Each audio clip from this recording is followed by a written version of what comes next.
ovo gostovanje u trening protiv Žalgirisa, vaše očekivanja?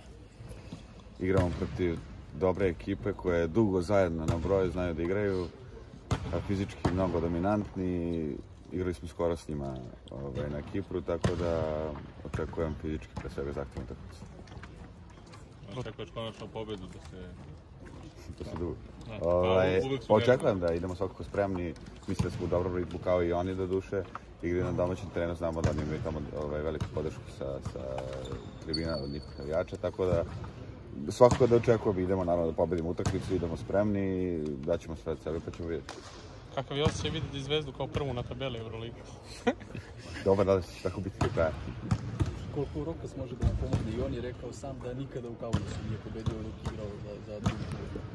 Pa može da nam pomogne, igra dobro, dobar igrač. Sigurno da zna kako se igra tamo protiv njih, kao što je rekao, nikad nije dobro. Što je gledno pa ne znam. Nadam se da će ovo biti prilika da se to promeni i da će nam pomoći. Koliko je značila ta prijateljska utakmica sa Žalgirisom sad pred ovo? Pa svaka nam je značila, pogotovo na tom turniru, između ostalog i utakmica protiv njih. Kao što sam rekao, fizički su mnogo dominantni, dugo igraju zajedno, poznaju se, tako da onako, u suštini dobra jedna dobra ekipa.